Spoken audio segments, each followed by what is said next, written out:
Andrea LaChance spoke with Kevin. They had worked together, and you were kind of a mentor to her.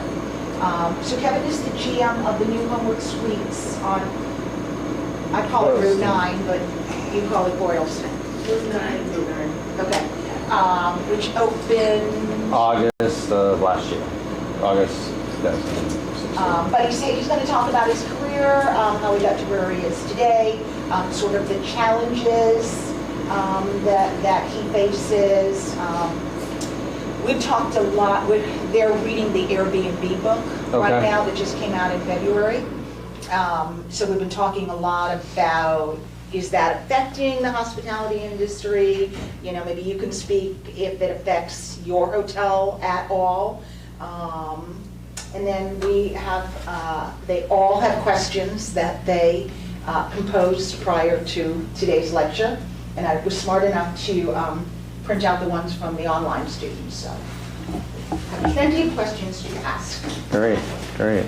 So I'll just start. I guess I'll start about how I started in this business. I guess I'll date myself now, but when I went to Johnson & Wales for 2 years, and then I went to Merrimack College, and I took hotel restaurant at Johnson & Wales, and then got a business degree at Merrimack in North Andover.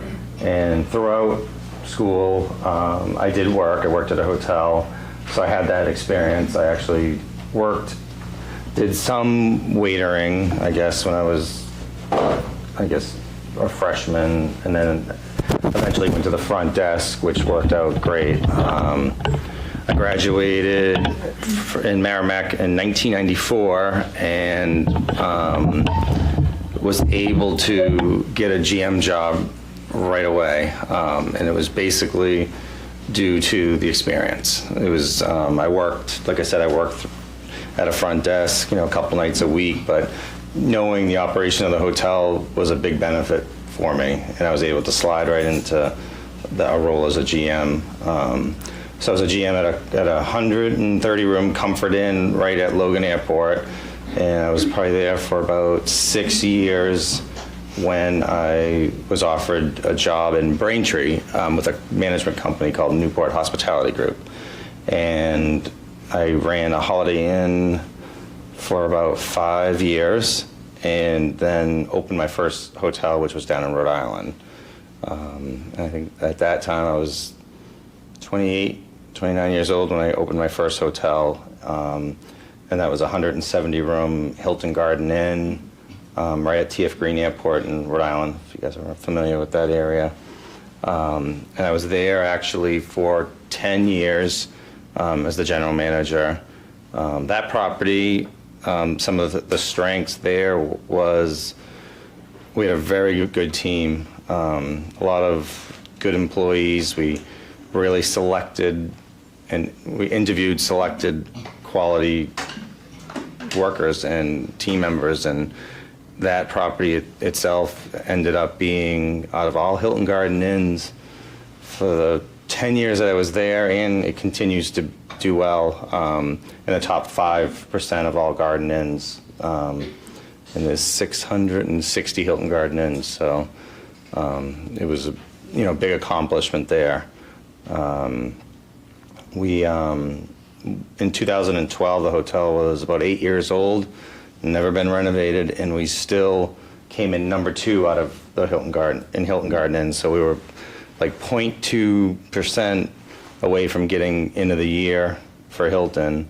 And I attribute that to the team. It was all about everyone that worked at that hotel everyone did their job, and they did more than their job. So their work ethic, the willing to do well, it helped. I decided to leave that after 10 years, and I decided to leave Newport Hospitality Group after 15 years to go open the new Hilton Garden Inn at Logan Airport, which when Andrea came, Andrea was one of the team members that I interviewed, selected, and she helped open that hotel with me. That was a 180-room Garden Inn that Actually, the first year came in the top 5% of all Hilton Garden Inns for service as well. So we did very well there. Actually, at that hotel, the first night we opened, when you open a hotel, Hilton will let you, so like say our opening date was August, I think that was August 14th. They let you sell September and online rooms, just in case there's a delay with your construction. So on August 14th, we turned our reservation system on, and we had 3 rooms booked. And I think around 11 o'clock at night, I finally had my wife and kids staying at the hotel the first night just to make sure everything was all right. And around 11 o'clock, we had a Lufthansa airline flight go down, and they needed 170 rooms. So they called us because we were the only hotel in town with rooms. And on our first night being opened, with 3 rooms on the books, we ended up selling out. So it was pretty interesting. None of the passengers, I think they spoke German. So it was, it was a test for all of us. It was pretty interesting. And then from that day on, we just nailed it there. We, did a lot of pre-opening sales. Everyone knew, social media now is huge. Andrea was great with that. Everyone knew we were coming and opening, and from that day on, we just nailed it there and did well. Last October, I decided I got an offer to take a job here in Brookline as a regional director of hotel operations for a management company called Claremont, and they're out of Bridgewater, Massachusetts. Currently, they have 7 hotels, and they're looking to double their portfolio in 5 years. And that's what interested me in jumping ship from, and I'm not the type that moves around, but this was a good opportunity to manage multiple properties. So I took this job, and I'm overseeing the Homewood Suites down the street that just opened last year. So that's really the first extended stay product that I've managed. It's been interesting. It's been busy. We're getting busier. You throw in the hospitals, it's a lot different than the airport market that have been used to. So, some of the guests, it's sad, the reasons why they're here. Another Hilton Garden Inn, and that is going to be down the street on the corner of Washington and Brookline Ave. And that's going to be a 170-room, 11-story Hilton Garden Inn that's due to open November of 2019. So that's very exciting. And we're also opening a Homewood Suites by Hilton in Needham, and that's going to open this time next year. That's under construction now. So I've been pretty busy. But opening a hotel is very different. It's the word is it's chaotic. You have to put all your systems in place prior to opening. Even I can remember with Andrea and that East Boston opening, the first 2 days you'd get a call for lost and found. Well, we didn't have a policy for lost and found, so some of these things you had to make up and go as they come. Cell phone charges, I can remember just getting a lot of cell phone charges the first week we were open, and kind of putting policies in place as it happens. And that's really it. The experience for me for hiring, I don't know if Andrea said anything. I'm very, very laid back manager, I guess.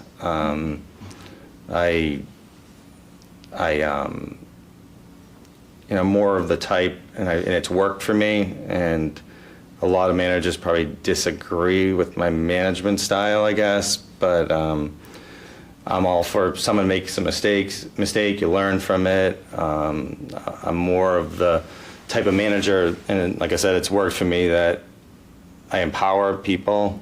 I know you said you work at a front desk, right? Anyone else work at a hotel? No. I empower the line level employees if there's a problem to make it right, and you won't be in trouble for it. So I have a philosophy called the 3 Ps of empowerment, that all team members, from the bartender to the room attendant, that they all have the power, permission, and protection to take care of a guest. And that formula has worked, as long as it's legal or ethical. So every team member has the power to take care of a guest, my permission, and the protection, meaning they're not going to get in trouble. So if someone gave a free room, a dinner, a gift certificate somewhere, they're not going to get in trouble. If they made the wrong choice, we would say, hey, next time do this, this, and this, and that way they learn from it. But I feel that formula has really worked to my benefit. So I'm a little bit more laid back than, I guess, other management styles, and it seems to have worked. I like to have fun, and it just, the overall culture it just helps the overall culture of the operation. So, and that's what I look for when I hire people: smiles and people that want to learn and exceed guest expectations. So, Okay. questions? So one of the students wrote, one award that you and your team received was the Problem Avoidance Award. Yeah. In an industry such as the hospitality industry, where you're constantly trying to please people, it is pretty difficult to avoid problems, as we all know. It just simply is impossible to please everyone. Could you give us some examples of how you and your team work together to avoid problems as best as possible? That's great. Then that goes right to how'd they even know about that? That's pretty good. She went on to LinkedIn. Is it on LinkedIn? Yeah, probably. My LinkedIn profile, maybe. Yeah. It all goes back to empowering, the empowerment. Empowerment's huge. It's not me.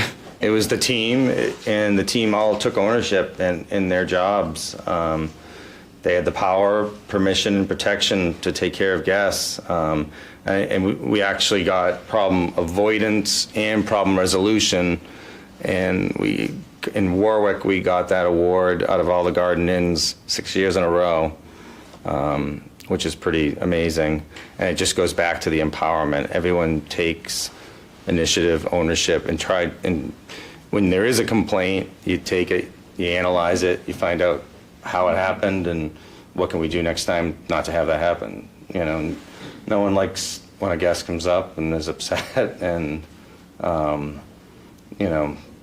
even if I get a phone call at home, which is very rare, that someone at the desk, there's a guest that's upset, what do I do? I answer usually as, well, I'm not there, you need to make the decision yourself, and whatever decision you make, you'll be supported. So that's a good question. She also wrote, you have been honored as General Manager of the Year more than once. She put, and congratulations. Yeah. What do you think is the key to earning such a prestigious recognition? I honestly, I'm going to go back to the team. It's building a team that that you have fun with, that they buy into your philosophy, and treat your team members well. I mean, and I feel that has a lot to do with it. So right now I'm in Brookline, and I still talk to Warwick at the Hilton Garden Inn, and today I have a lady from Warwick that helps me every Wednesday and Thursday. She drives all the way up from Warwick, Rhode Island, just to help me out up here in Brookline. So it's treating your team well, and I guess another style is everyone has strengths and weaknesses, and I'm a firm believer of using someone's strengths, not their weaknesses. So if their strength is guest service, then I'm going to put you in front of the guest. If you're not the clerical part, you're not good at the clerical part, I'm all right with that. I know people, I know my team's, I know the team's strengths and weaknesses, and I don't hold team members back for their weaknesses, I guess. So she also saw that you received your certified hotel administrator. This young lady is thinking of doing certified meeting planner. So maybe talk a little bit about what it takes to get a certified hotel administrator? Yeah, that test, I believe I took probably in either 1999 or 2000. It was a big exam that you had to study for. It was had accounting in it. It had different operational questions in it, and it's a lot different now. I'm not sure how the test is now, but back then you would have to figure out your ADR, you'd have to figure out your RevPAR. So it was more, how do you, now the computers tell you what your RevPAR is every night. Back then you would kind of calculate it yourself. So it was it's good to know how you get those numbers, I guess, and that test, it's good. It's good. And you get it from? The American Hotel Motel, yeah. And you Yeah. also have to, a requirement is you have to be working in the industry, right? Yes. So I think I had to be a general manager for, I think back then it was 3 to 5 years prior to taking it. So there was some, and then you had someone sponsor you, and I'm really not sure what they do anymore, to tell you the truth. I got a lifetime one. You had to renew it every certain year, so I had to do it twice, I believe. So. Well, I don't want to ask all the questions. I hope that Oh, helps. they're so shy. Come on. You wrote them, I read them. Sure. If you didn't work in the hospitality industry, what would be like another field I don't know. Good question. My father had a construction company. He built houses. I had no interest in it. I think he would have wanted me to take that over.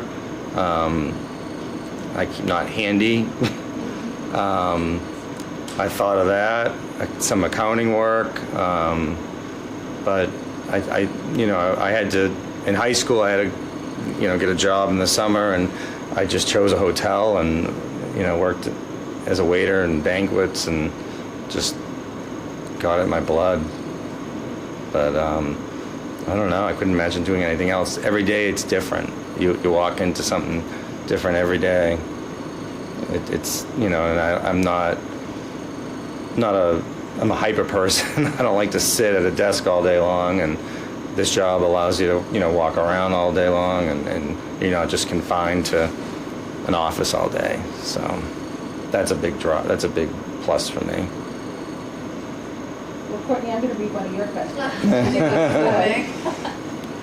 Have you noticed a change in the way staffing is done in the hotel industry with the changing generations looking for work in the field, like millennials versus Gen X? I do. It's a great question. I think it all goes back to, I'm very, very laid back as long as guests expectations are, being met.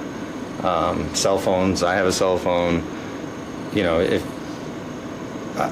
I'm probably the only GM or manager out there that allows my team to have their phones on them. It's horrible. I did this at BU, and the professor was ready to kill me.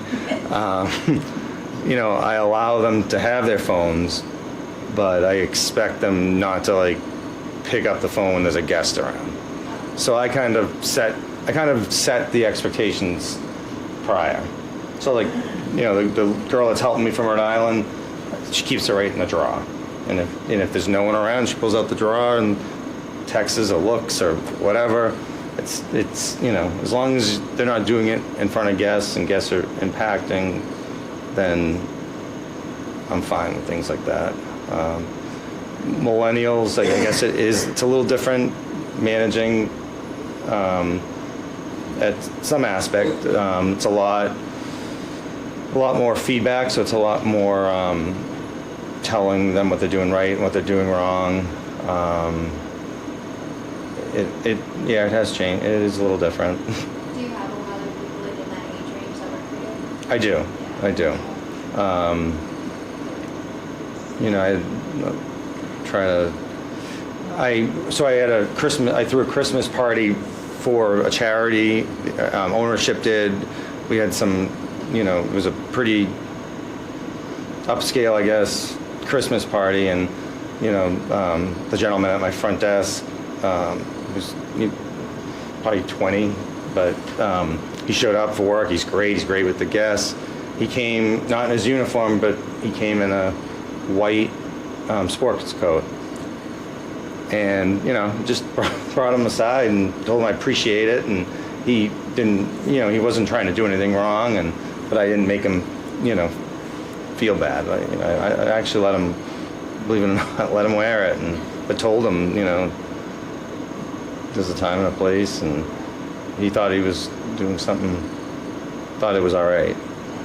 But Is the work ethic different? it is. Generations?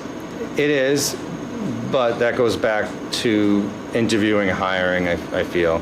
It might take a couple team members to get that person that you're looking for. Yeah.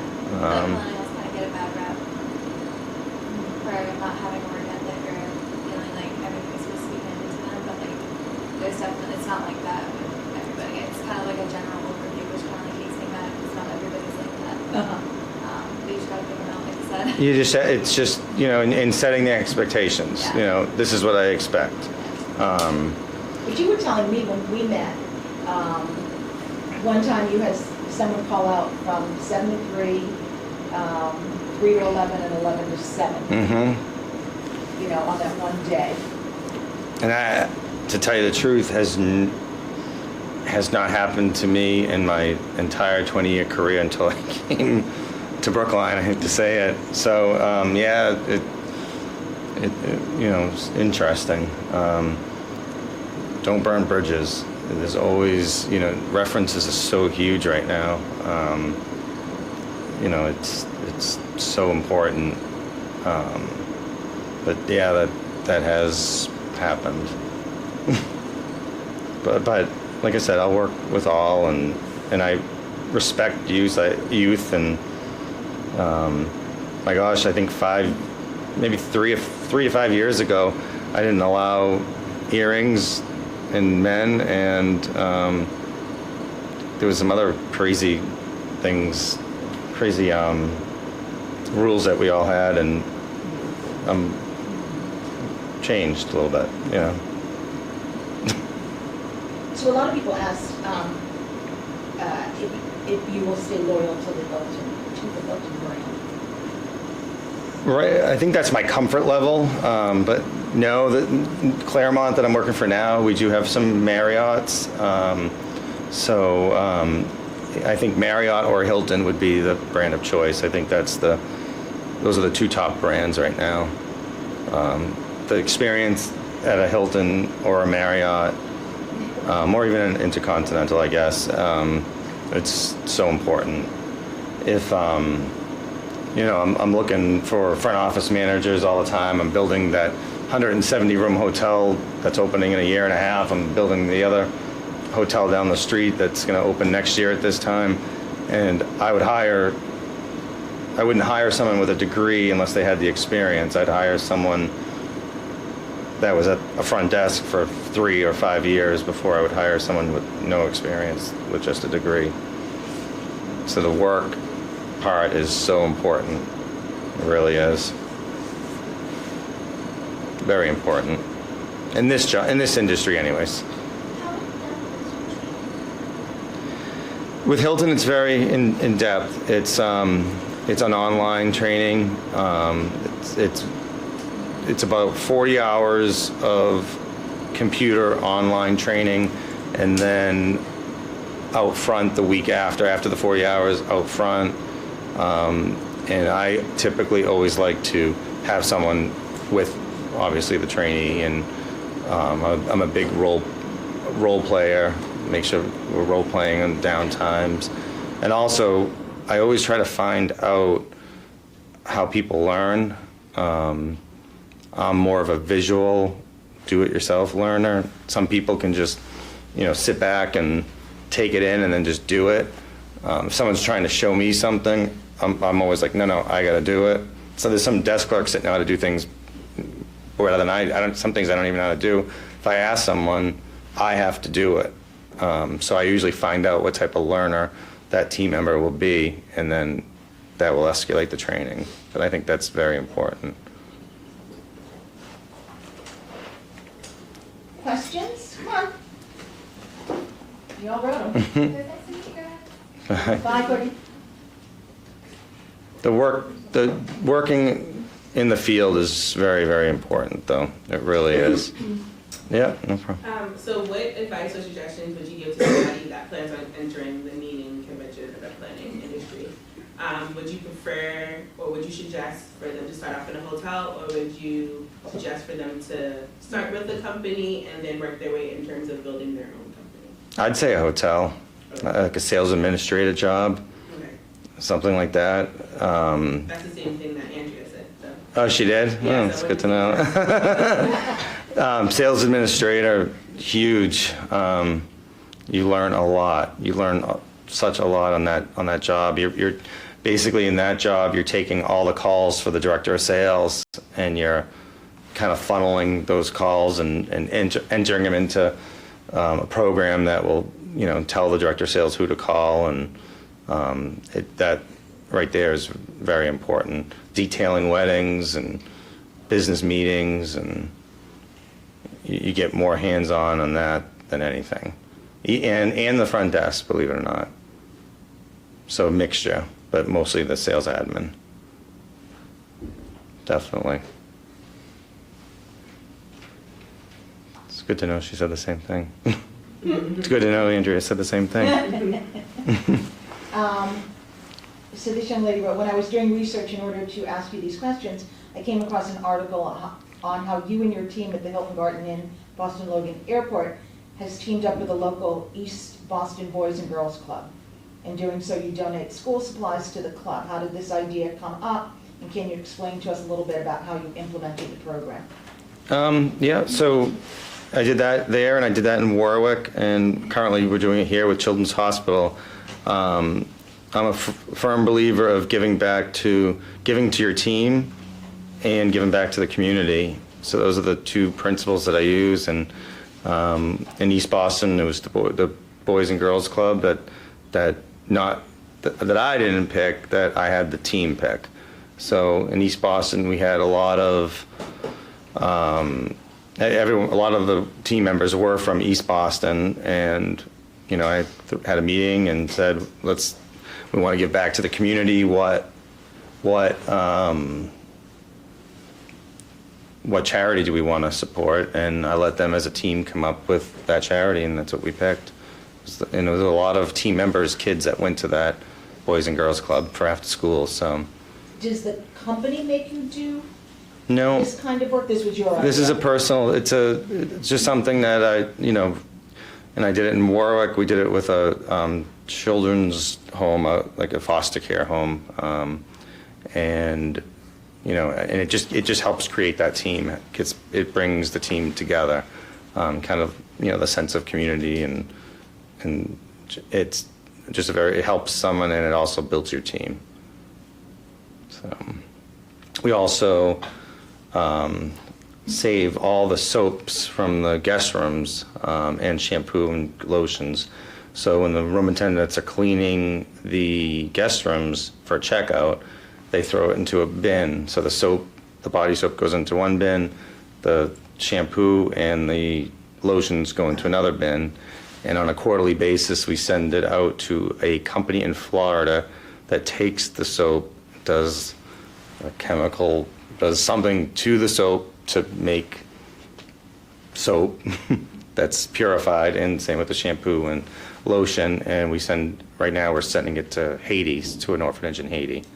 Oh, that's so cool. Yeah. Instead of wasting it. There was a Yeah. company, I remember reading about one time. Maybe it's the same one, like Soaps Around the World or something. Yeah, Soaps, yeah. Yeah, Yeah. yeah. So, you know, then usually we get a picture of the orphanage in Haiti sent back, and, you know, you can hang it in the break room. It just helps, you know, it's first of all, it's good to do, and second of all, it helps build the team and shows, you know, how important it is. Does it cost you anything?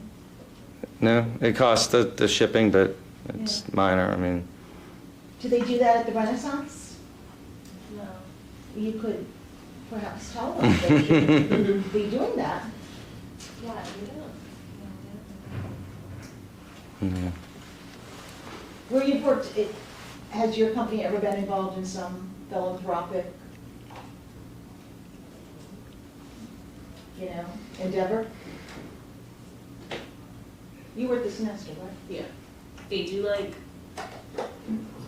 I mean, like I wasn't involved because like the time that I was there, it was in the summer, so it was from May to August. But like I know like most like the GMs and like people from different properties like go together to like a particular state and like they'll volunteer, like they'll do like volunteer work. And I think the time when I was working there, they had like some type of like cook-off where I think, if I'm not mistaken, chef and like one of somebody from the food and beverage department like all went, and then another lady from a different property came because she was helping out at our property because we were like really busy, and she went. But like they do stuff like that, but I'm not sure in terms of the certain endeavors. I wasn't there for that long to see. Well, you may not know also, because I know for a fact, when I was involved with Big Sister, Little Sister, every year, the Sinesta would host a breakfast for all the matches. And there was a lot of people, Yeah. and I'm almost positive that the Sinesta picked up Yeah, they the tab definitely for do. that. Yeah, they definitely do. I just don't know that much about it. Yeah. Yeah.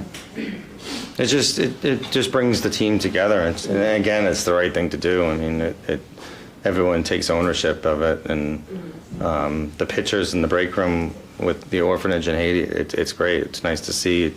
You know, the room attendants work hard. It's a very hard job. And at least you're getting some satisfaction seeing, you know, that the soap and shampoo is being used. So. Did you have another question? I was gonna ask you, because you really didn't talk so much about like your personal life, but like, do you have like restrictions or like limitations on like certain things you can do because it's based off of like the hours? Like for example, the example when Miss Allison gave that everybody called up that day.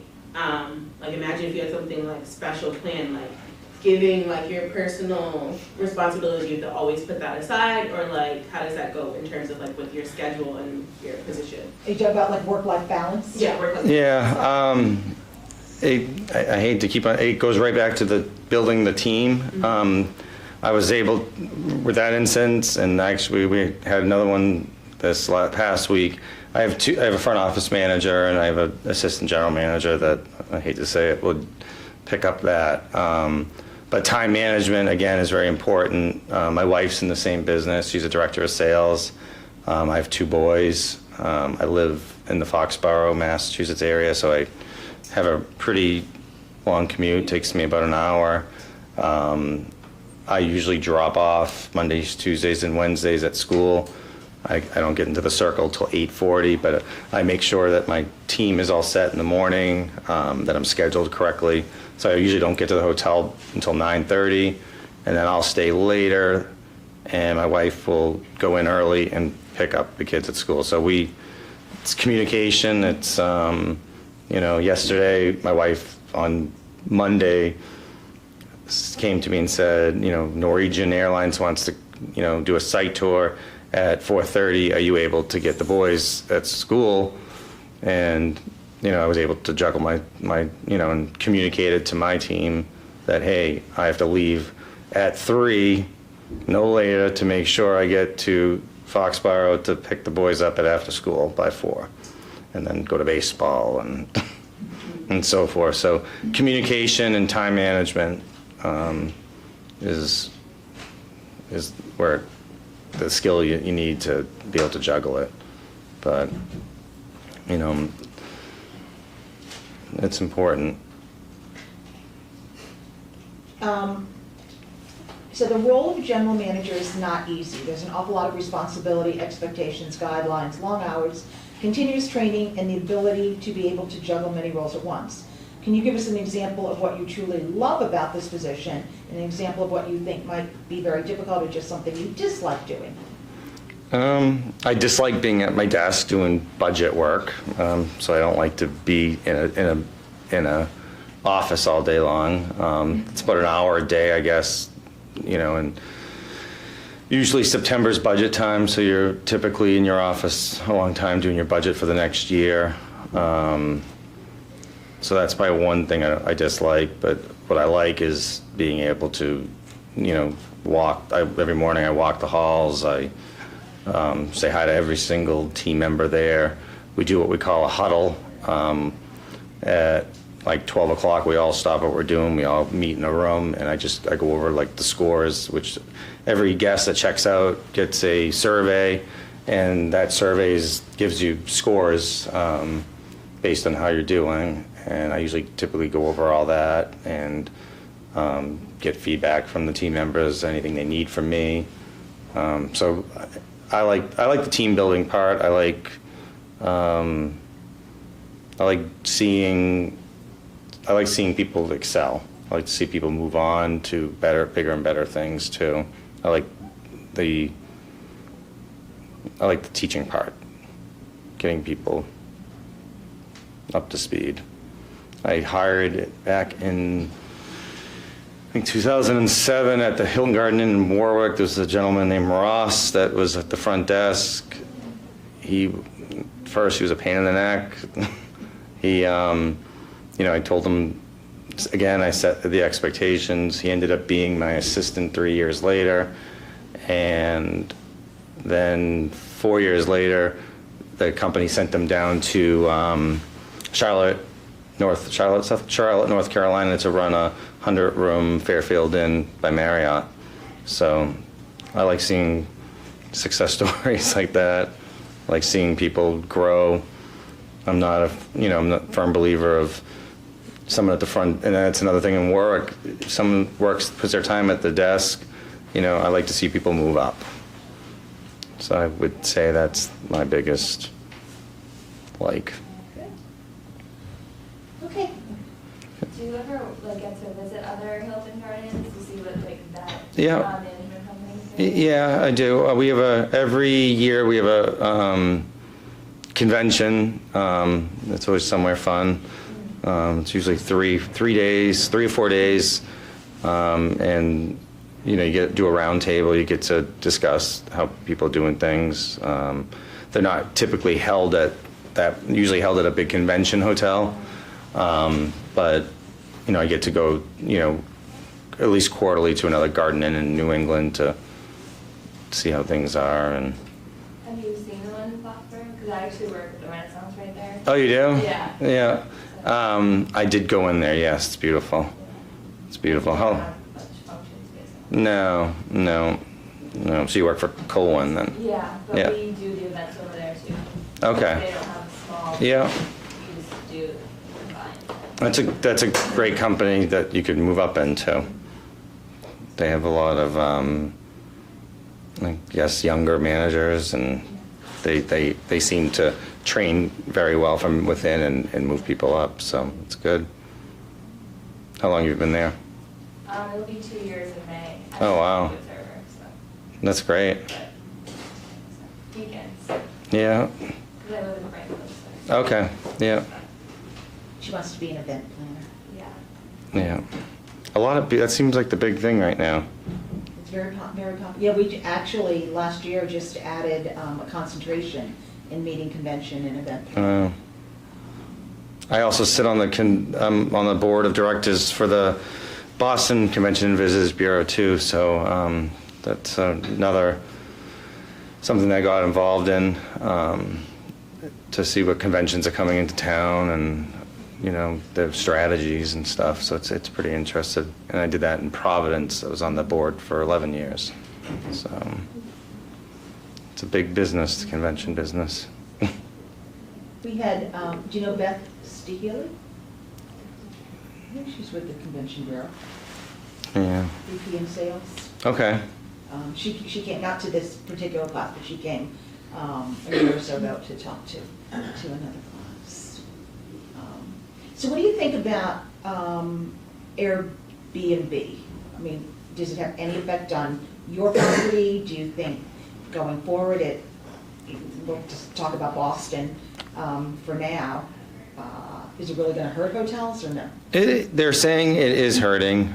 The hotel business it's been the best ever, I think, the last 3 years, last year being, or 2015 being the best year on record. So, this year they're talking about a little decline. Part of it is Airbnb, but I'm not seeing personally a direct result from it. But I have heard that they are cutting into it. But again, there are still a lot of people developing, and a lot of rooms came on market this year too in this area.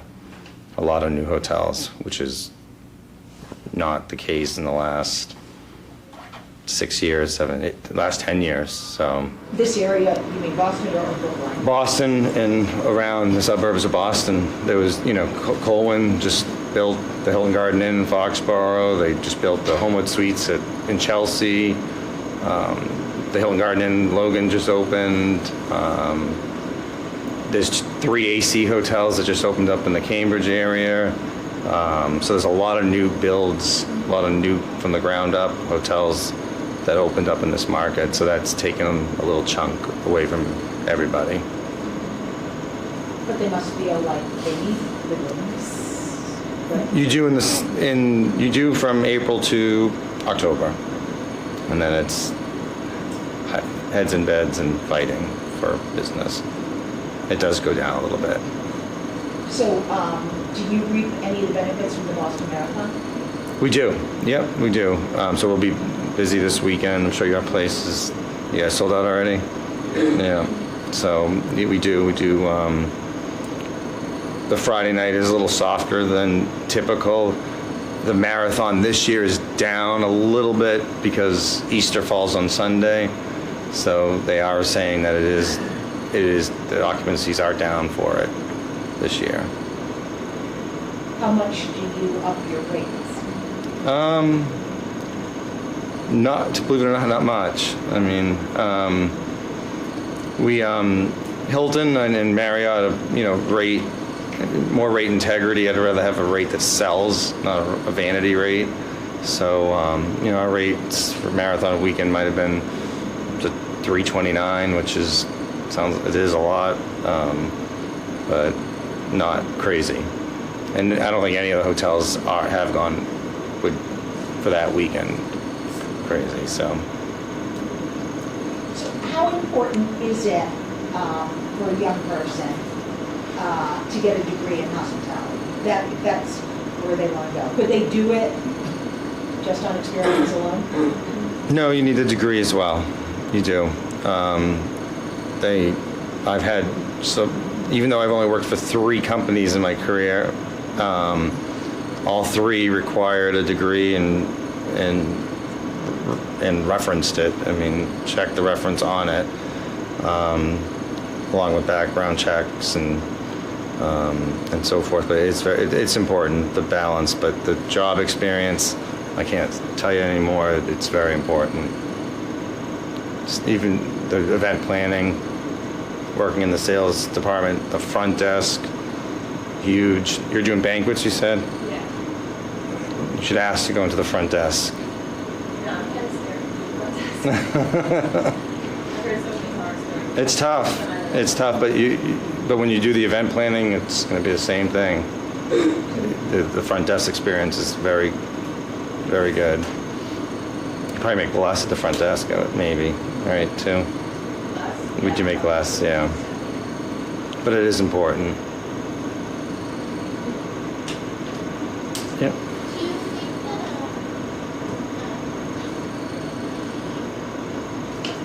That's all right.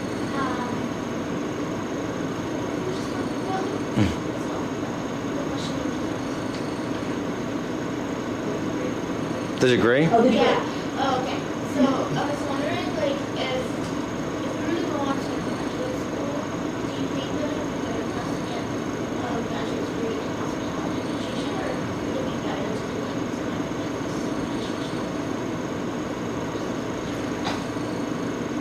Depends on really, I guess, what you'd want to do. I wouldn't.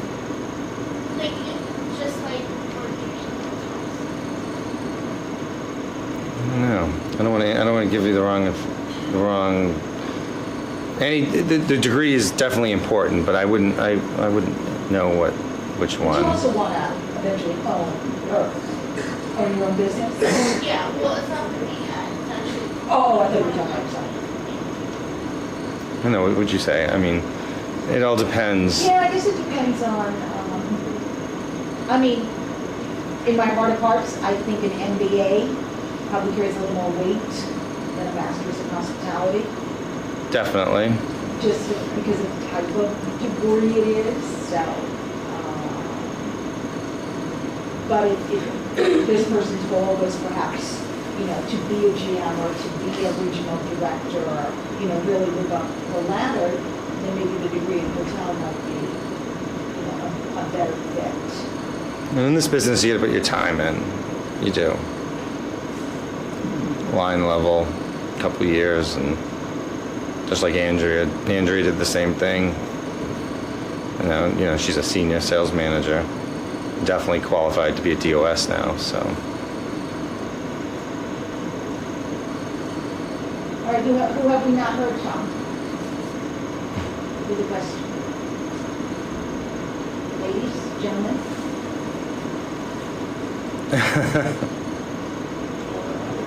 Sure. In college, like, not too much high school, but like in college, like, you know, there's like a lot going on, parties, sports, Yeah. stuff like that. Like, what was like your friends that surround you? What was like your mindset? I had a heck of a time, and it was tough. I think I did like seven to threes, and I could remember maybe getting 2 hours of sleep, and so I was there. I was in a fraternity. I had a good time, but I also just kept a day or two of the experience. I didn't work the whole entire time, but I did. And at the time, I think Johnson Wales was you had Fridays off, so you had an extra day. I did remember doing some mid shifts too. So I think even if you worked 3 to 11, sometimes 11 o'clock was when everything started, so I'd be getting out at the time. But I had fun. I didn't just had the college experience. I just didn't, wasn't working all the time, but I did keep probably 16 hours a week at least. My first year I was in a dorm, and then I had an apartment, and I think at that point my parents I had to work for spending money and in order to have fun. So a couple of questions are about hotels and airports. Yeah. How do they nullify the noise from airplanes? Well, Special windows? There are bigger windows. The windows here at the Homewood Suites are even, because we're right on Route 9, are thicker. You don't really hear. But the flight paths at the airport take off, and every day it's a different pattern. It all depends on the wind, I believe. So some days it'd be taken off over the hotel. Some days it'd be taken off on the ocean, so it wouldn't affect.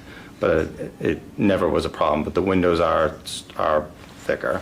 But typically, you can hear some type of airplane noise at an airport property. Not enough to drive you crazy. Even the houses in that area, they do have special windows that Massport pays for. So if you own a home in East Boston on the flight path, those homeowners are compensated for windows that are soundproof. Any other questions? I actually have the T in back of me, the green line, and then Oh, Route that's 9 in right, front of me, yeah, and you yeah. don't hear it at all. I mean, you can hear it, but not the way you would think. The green line's pretty quiet, too. That was a good, what was there before? It's a cab stand. Oh, okay. And our company actually bought across the street, there's a Midas there. Yeah. That's going to be luxury apartments or apartments eventually. So that whole Brookline Village, they're looking to, not us, but they're looking to make that a little bit more revitalized, more There used to be a restaurants. nice restaurant down there called Skipjack's, that went out of Yeah, business. Yeah. so the community was happy we came there, we cleaned it up a little bit. Yeah. And that Dunkin' Donuts is actually going to be down soon, I don't know what that company's doing with that. Is the restaurant staying there, Lamore? Yeah, that will be there, they might even expand, who knows, that's very good there. So. Yeah, that must be good for you. It You is. can send We people- have a lot of guests that go and the there. food is very good Yeah, there. it's very good. Yeah. That's where Tom Brady goes too, so. Oh, really? yeah. Have to start hanging out there more often. Any other questions for those people who haven't had a question yet? Mhm. It was answered. Oh, come on. I had one question, it was answered. What was your question? It was about, what's like one thing you don't like about your job, or one thing you, that was. Guest complaints are tough too. Yeah. Do you, are you the person kind of responsible for social media? Responding if someone on Yelp? No, someone like Andrew's title would be, Okay. but some of the responses, yes, on Yelp or TripAdvisor. TripAdvisor's huge now. The whole social media, that's another thing that's different. Gosh, 8 years ago, you didn't have all these venues, so the job has changed. You have to be very careful with reviews. How do you keep up to date with everything? Probably just reading, and Hilton, keeps you up to speed. Some of these hotel magazines and things like that, I guess. But it's always changing. I'm doing things differently than I did 5 years ago, especially with the reviews. Facebook, and you have people reviewing you on Facebook, you have people reviewing you on Yelp, TripAdvisor, Booking.com, Expedia, so, And the other class that a lot of these students are in, we were talking about automation. mhm. Do you think it will ever come sooner rather than later where you don't need a front desk person? It will all be that you check in a self-kiosk? Well, possibly. Right now, we do have e-check-in, so if you're a Hilton Honors member, which is a loyalty program for Hilton, you'll get an email that says you can check into your room, and in June 5th, our hotel will be, it is your birthday.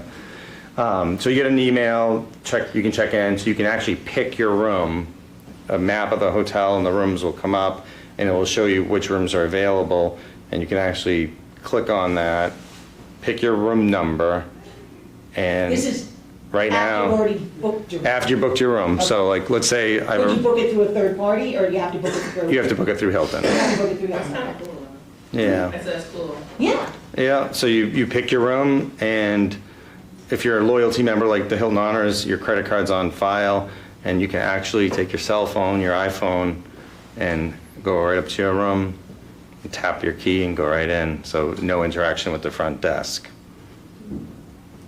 So, On June 5th, my key activation for the phones will be, we're one of the ones that are piloted for it. So right now, there's a lot of full-service Hiltons have it, that you know. but they still have some front desk people.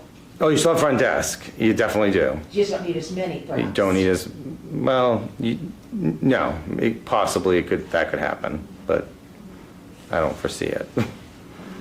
It's all, all these new hotels are all designed for, Generation X and Y. When I opened in 2005, the Hilton Garden Inn in TF Green Airport, that Hilton Garden Inn, the selling point back in 2005 was a big desk and a comfortable chair. They had the Herman Miller chair, which, if you know anything about desk chairs, this was a $1,000 chair, because they found that the Generation Y business traveler, which was the traveler back then, didn't want to socialize. They wanted their key and they wanted to go to their room and do their work in their room. Now the Generation X, they're more social. They don't want to be in their rooms. So when you look at a new Garden Inn now, the desks aren't as big. They're big, but they're not like they were in 2005. And they've designed these lobbies more open and more community tables, kind of like a Starbucks feel, because the Generation X likes to sit with each other. So you can walk into my lobby and, you know, we have a community table and you'll see people just sitting scattered that don't know each other. This generation would rather be in the lobby mingling. But they're not talking to each other. They are. Oh, they are? This generation, Oh, okay. yes. I thought they were like working on their, They are, but they're more the social generation, is what they're saying. And that's why, you know, in Garden Inn actually went through a huge, it was called Project Grow back in 2011, that everyone had to change their lobbies to more of an open feel. And that's just because now the Traveler is the Generation X, I guess my age group. I just found that ironic that they want to be social, but then they're wedded to their cell phone, and they're not talking to people, or they're only talking through their cell phone. Yeah, they'd rather be with people than be alone. But, you know, 10 years ago, you never saw people in the lobby. The business traveler was in their room. Yeah. But those are the baby boomers now that are not traveling anymore. So they're designing the hotels more socially, kind of like a Starbucks. So you have a bar, We have a bar, and yes. you have a limited menu, A limited menu at this property, yeah. The Hilton Garden Inn will have a full menu. and you have, do you have a pantry? For want of a better Yeah, word? that's what they call it. We have a little store that we sell sundry items and stuff. So, Yeah, the industry is changing. yeah. Even like the bar, you see more people that don't, you know, before if you didn't know anyone, like Generation Y would just, the baby boomers would go have their drink and go back to their room, have dinner. Now, people would rather hang out. So you are seeing a little different, definitely. Yeah, interesting. So I imagine room service is going to go by the wayside. It already has. Yeah. It already has. It used to be a standard with Garden Inn. Now you can get a waiver easily and not even do it because no one, you know, they don't want to be in their rooms. Yeah. I know if I check into a room, I don't want to be sitting in the room all night. I'd rather be walking around. Yeah. So, but yeah, room service revenues have gone down a lot, Yeah. Interesting. and phone revenues. Yeah. Of course, yeah. Used to be a standard, 2 phones in a room, one by the desk, one by the bed. Now just one phone in the room. I'm sure in 5 years there won't be no phone. Yeah. Same with TVs. Remember going to hotels and you'd have those movies that you could rent for $13.